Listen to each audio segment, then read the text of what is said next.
Fala pessoas, estamos aqui de volta falando um pouquinho da linguagem Portugal, né? Na verdade é uma pseudolinguagem.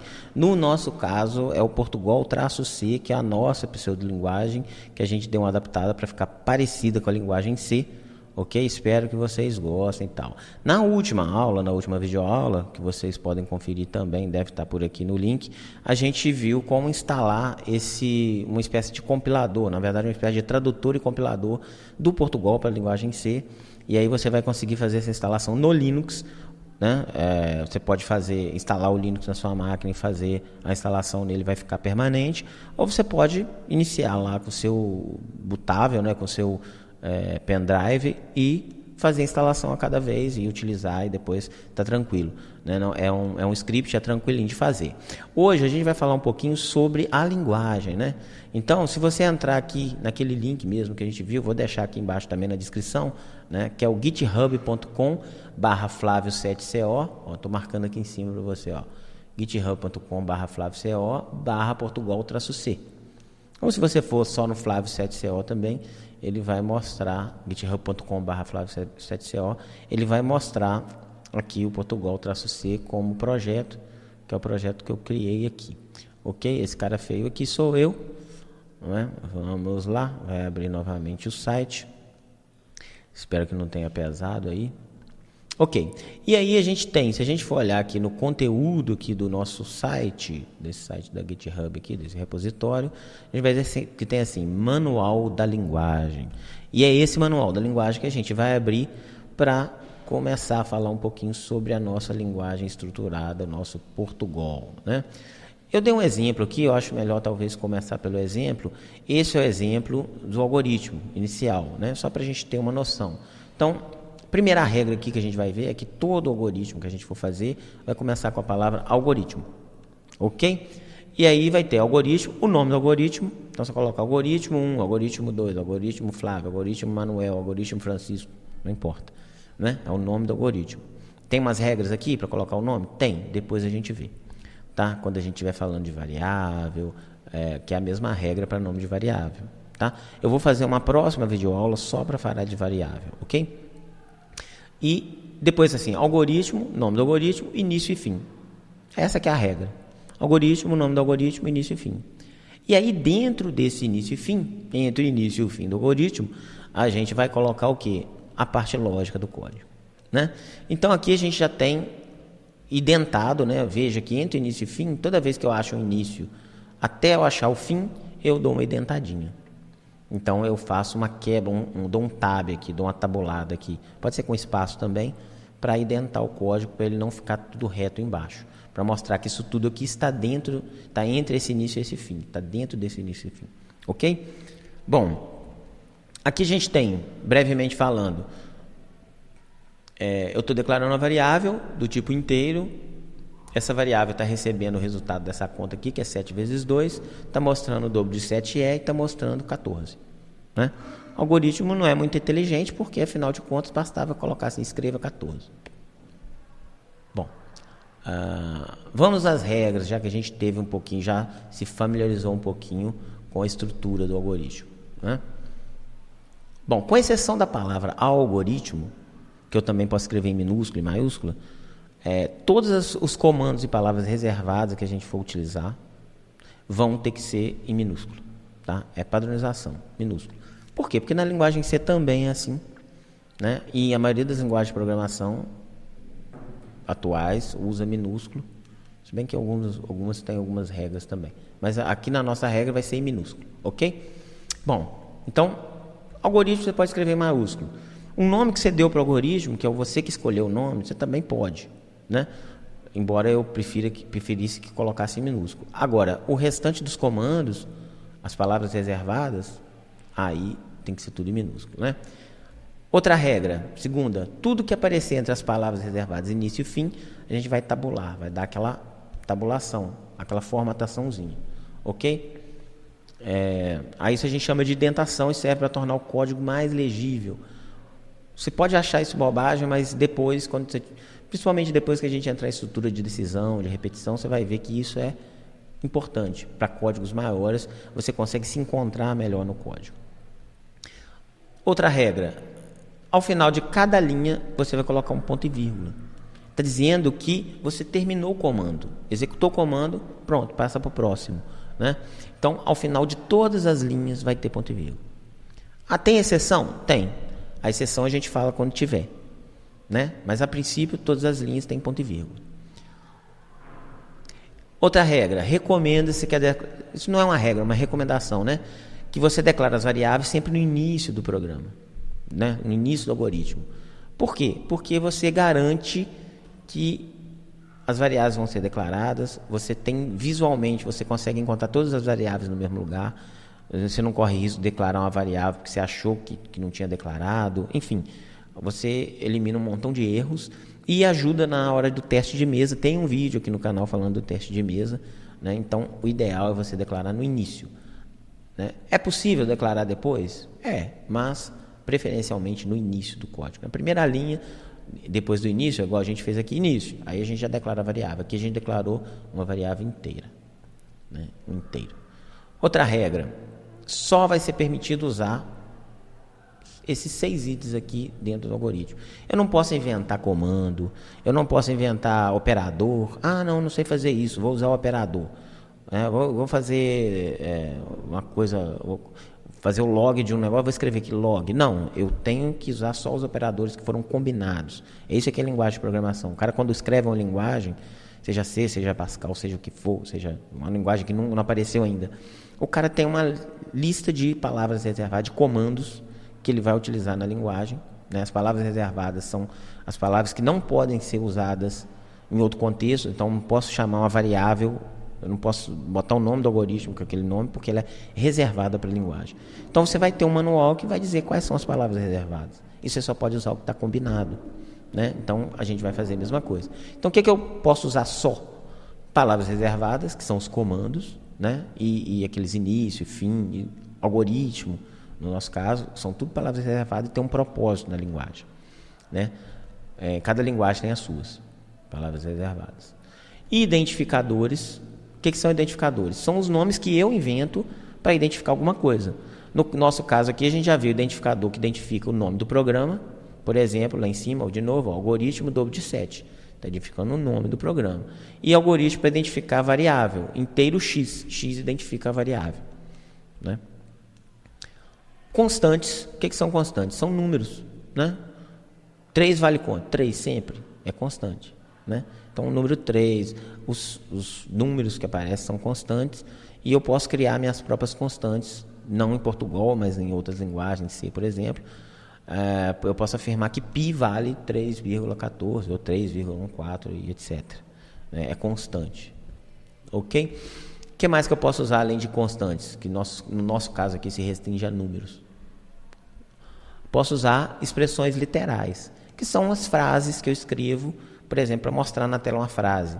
E aí, quando eu uso essa expressão literal, essas frases, essas palavras que eu quero que sejam exibidas, eu tenho que colocar entre aspas para dizer que são expressões literais, né? E eu vou usar elas aonde? Dentro dos comandos ou dentro das funções que a minha linguagem permite. No nosso caso aqui de Portugal, geralmente a gente usa dentro da palavra reservada escreva, quando a gente quer escrever uma frase na tela. Então, coloco aqui entre aspas, está vendo que está entre aspas? Ah, não, mas eu quero escrever, não quero escrever uma frase, eu quero escrever o valor de x. Então, eu coloco sem aspas da variável x, ele escreve na tela também. Muito bem, faltou o quê? Operadores, né? E aí a gente tem alguns operadores aqui, a gente só pode usar os que a gente combinar, só pode usar o que a linguagem permitir, isso em toda linguagem é assim, né? E aí, quais são os operadores permitidos aqui? Esse aqui, ó, que parece uma setinha apontando para lá, é um operador de atribuição, né? Tá vendo? Um sinal de menor e um tracinho parece uma setinha apontando para lá. Ele vai atribuir a variável ao que está aqui à esquerda o resultado de uma operação aritmética ou um valor que está à direita. Então, nesse caso aqui, ó, a gente fez x recebeu, é assim que a gente lê o operador de atribuição, tá? X recebe 7 vezes 2. Então, x está recebendo o quê? O valor 14. Então, estou colocando na variável x esse valor, tá? Então, esse é o operador de atribuição. Só posso usar ele para isso em Portugal, nesse Portugal aqui. Ok? E os outros operadores vocês já conhecem. Ó. mais para soma, menos para subtração, vezes para multiplicação, vezes para multiplicação, claro, né? Asterisco para multiplicação, que representa o vezes, e o barra, que é para divisão, que representa a divisão. Ok? Acho que inclusive esse barra aqui está errado. A barra é assim, tá? A gente vai inverter essa barra aqui, ok? Eu vou corrigir depois. Então, barra para divisão, ok? Por que não usa o tracinho? Porque como é que você vai digitar no teclado uma letra em cima e embaixo? Então você usa o barra, só que nessa barra aqui não, tá? A mesma barra da data, ok? E esse símbolo aqui não é percentual. Ele é o símbolo que representa o resto da divisão entre os números, entre números inteiros. Então eu vou colocar aqui à esquerda o número, vou colocar à direita o outro. O resto da divisão do que está à esquerda pelo que está na direita vai ser o resultado dessa operação. A gente vê isso aqui melhor em outro exemplo, em outro vídeo, ok? Muito bem. E, por último, pontuação. Ponto e vírgula, que a gente vai colocar em cada linha. Vírgula, que vai ser para separar variáveis. Por exemplo, a gente tem um exemplo aqui de baixo, ó, inteiro, x e y, duas variáveis. A vírgula separa essas variáveis, tá? Eu posso usar isso de forma restrita, tá? Por enquanto, a gente só vai usar aqui para separar variáveis, ok? Qual outro símbolo de pontuação que a gente viu? Ponto e vírgula ao final de cada linha, a gente já combinou isso. Abrir e fechar parênteses para delimitar o escopo da função, né? O escopo do comando. O que está dentro daquele comando? É o que está entre parênteses. Aspas é o mesmo símbolo para abrir e fechar aspas. É o símbolo que a gente usa para delimitar as palavras, as expressões literais, as frases. Tome cuidado que isso aqui está no computador. Tome cuidado para que esse símbolo seja o mesmo. Aspas, tá? Não é aquela aspas dos editores de texto, que é uma para cada um, não. Tá? É a mesma aspas. Ok? Beleza. Então, falando nisso, né, eu separei aqui um exemplo de algoritmo. A gente tem aqui, ó, inteiro, idade, ano. Escreva, digite sua idade. Vai aparecer na tela isso. Leia a idade. Vai esperar o usuário digitar a idade. Vai ler. Vai colocar o valor que o cara digitou na variável idade. Ano recebe 2018 menos a idade, depois vai escrever você nasceu em, depois vai escrever o ano na tela e pronto. Isso aqui vai pular uma nova linha.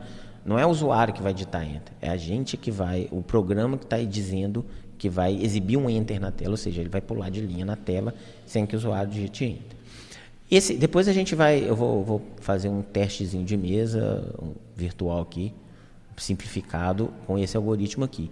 Mas eu botei ele aqui na tela agora, para quê? Para a gente ver que a gente combinou que a gente vai usar somente essas 6 coisas aqui. Então eu vou marcar na tela, né? O que são palavras reservadas? Se sobrar alguma coisa, está errado. Tudo que a gente usou aqui tem que ser tudo que está aqui, não pode sobrar nada, né? Eu não posso ter uma coisa que não seja isso aqui no meu algoritmo. Então vamos lá. Palavras reservadas, marquei de amarelo aqui, ó. Algoritmo, início, inteiro, escreva, leia, escreva, nova linha, fim, tudo isso é palavra reservada. Definida pela linguagem, né? Algoritmo serve para identificar o nome do algoritmo. Início e fim serve para delimitar o início e fim da parte lógica do código. Inteiro é um tipo de variável. Escreva é um comando, leia é outro comando, nova linha é outro comando. Então são palavras reservadas. Mas o que? Constantes, marquei em vermelho, são os números. Olha, 2018 é uma constante, 1 é uma constante, os números, né? Identificadores, vamos ver se a gente acha identificador. Olha lá, ó. Ano de nascimento é um identificador, o nome que eu inventei, que identifica o quê? O nome do meu algoritmo. Inteiro é uma palavra reservada, mas logo depois tem idade e ano, que identifica o quê? O nome das minhas 2 variáveis inteiras, idade e ano, que se repetem aqui. Vamos ver se tem mais. Vamos marcar aqui. Expressões literais, em verde. É o quê? É o que está entre aspas, as frases que eu quero exibir na tela. Estão aqui, ó, entre aspas, bonitinho. Expressões literais. Operadores. Ó, marquei aqui. É o de atribuição e o de subtração. Pontuação. Ponto e vírgula, parênteses. Sobrou alguma coisa aqui? Nada. Não tem nada sobrando. Então, tudo que está aqui é ou palavra reservada, ou constante, ou identificador, etc. Ok? Então, são as regras. Quando você for fazer algum algoritmo, você se preocupe com essas regras, né? Então, vamos dar um exemplo aqui do algoritmo, esse mesmo algoritmo, né? Aqui está uma representação em fluxograma desse algoritmo, e aqui está o algoritmo. E aqui na tela, né, o cara digita, por exemplo, _idade, lá no terminal do Linux, é assim que a gente executa comandos que estão na pasta atual, né? Então, _idade ele executou, né? Começou da primeira linha aqui, né? Então, vamos lá, linha por linha, porque o algoritmo, assim como o fluxograma, só enxerga uma linha por vez. Ele não enxerga o que está em cima e o que está embaixo. Por isso que se o cara digitasse um valor e não guardasse numa variável, eu não teria como recuperar esse valor depois, porque se perdeu, a linha de trás já foi, né? Então, é um dos motivos que eu uso variável. Quando eu mandei avançar, eu estou avançando linha por linha. Aqui eu já encontro o início do fluxograma, que equivale ao início do Portugal. Vamos lá. Inteiro, idade e ano. O que acontece nessa linha? Aparece na memória, né? Reservou um espaço em memória para a idade, para ser minha variável idade, um espaço em memória para ser minha variável ano. Não tem nada dentro delas ainda, mas à medida que o cara digitar um valor, ele vai aparecer aqui, né? Desde que ou que seja atribuído um valor a essa variável. Aqui no fluxograma não acontece nada, porque o fluxograma a gente não declara variável, né? É só uma representação visual da lógica. E na tela, não mandei exibir nada na tela, também não aparece nada. Próxima linha é o comando escreva. Então, ele vai mostrar isso aqui na tela, o que está entre aspas, ó. Digite a sua idade, mostrou aqui. É o equivalente a esse comando aqui, né? Leia a idade. Olha o que vai acontecer. Leia a idade, que é o equivalente a esse símbolo aqui. Na linha de trás, ele não tinha avançado, ele só tinha mostrado isso na tela. Leia a idade, ele vai fazer o meu programa aguardar o usuário digitar um valor. Então, vamos supor que eu tivesse 37 anos, que eu não tenho.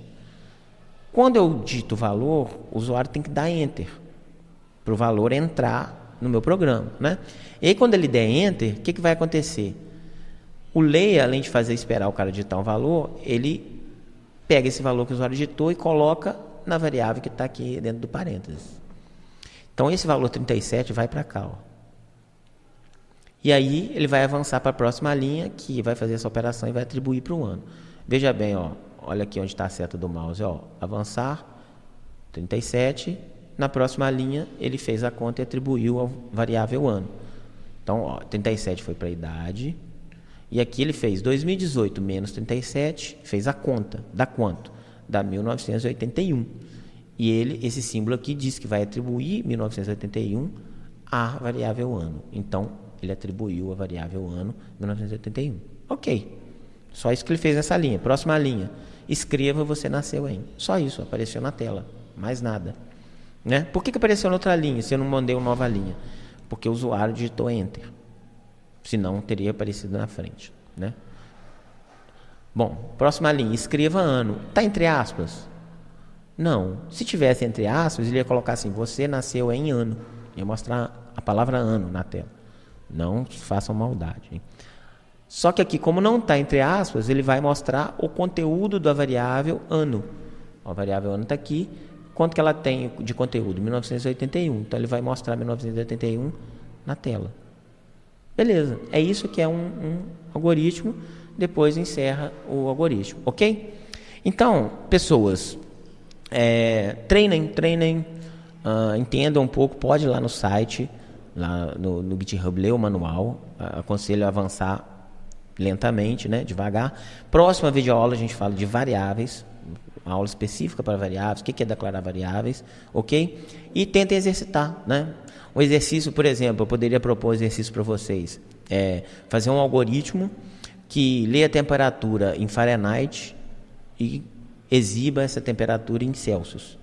Um programa que vai converter de Fahrenheit para Celsius, né? Então procura na internet a fórmula e adapta ao seu algoritmo. E aí você pode fazer algoritmos que resolvam qualquer tipo de equação, né? Ok, pessoas, até a próxima.